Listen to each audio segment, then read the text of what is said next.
আসসালামু আলাইকুম, hi guys, welcome back to my channel. আজকে আমি পাকা জলপাইয়ের আচার বানাবো। এই জলপাইগুলো একেবারে গাছ পাক না, দেখুন একদম নরম নরম। আজকে গাছ থেকে নেওয়া হয়েছে। এক পাশে রেখে এবার আমি কয়ের মধ্যে দিয়ে দিচ্ছি 3টা এলাচ আর একটা দারচিনি, তারপরে দিয়ে দিচ্ছি 2টা তেজপাতা, দিয়ে এগুলোকে একটু ভাজবো। তার সাথে দিয়ে দিচ্ছি পাঁচফোড়ন, এগুলোকে একটু নাড়াচাড়া করে তার সাথে দিয়ে দিচ্ছি একটু জিরাটা দিয়ে তারপরে দিয়ে দিচ্ছি কয়েকটা শুকনো লাল মরিচ, দিয়ে এগুলোকে কয়েক মিনিট ভালোভাবে ভেজে নেব।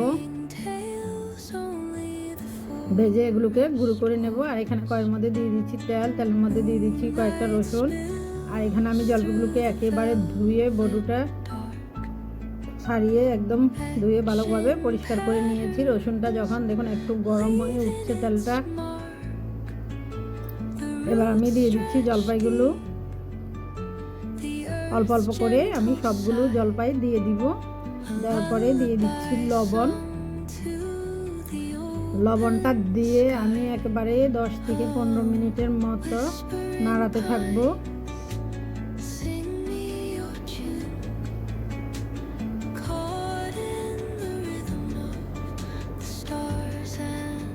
একেবারে গাছের মধ্যেই এই জলপাইগুলো পেকে গেছে, একেবারে গাছ পাকনা জলপাই। দেখুন 10 থেকে 15 মিনিট নাড়াচাড়া করার পরে জলপাইয়ের কালারটা কীরকম হয়েছে।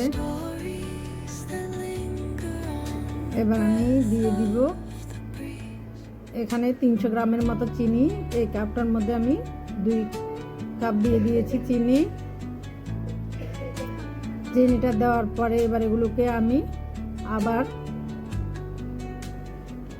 9-10 মিনিটের মতো নাড়াতে থাকবো এভাবে, চিনিটা একেবারে গলে যাওয়া পর্যন্ত। দেখুন চিনিগুলো একেবারে সব গলে গেছে। এবার এই গলার মধ্যে আমি 5-6 মিনিটের মতো নাড়াতে থাকবো।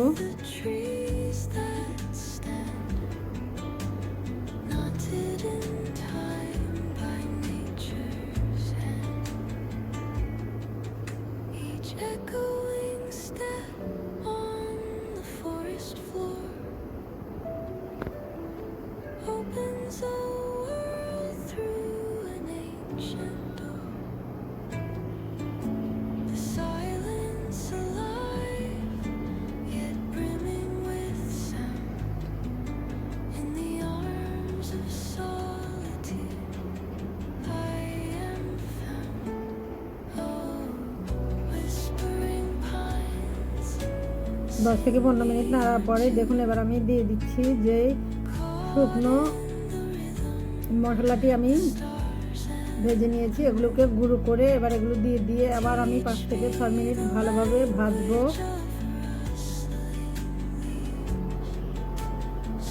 মশলাটা দেওয়ার পরে এত সুন্দর এত মিষ্টি একটা ঘ্রাণ বের হচ্ছে, খেতেও কিন্তু অনেক ভালো লাগে। পাকা জলপাইয়ের আচার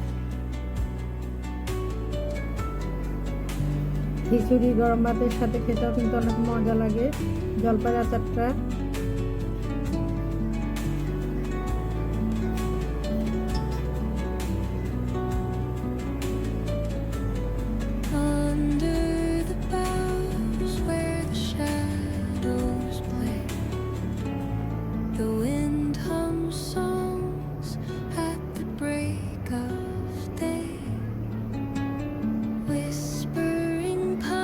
হয়ে গেছে আমার জলপাইয়ের আচারটা, এবার আমি নামিয়ে ফেলবো।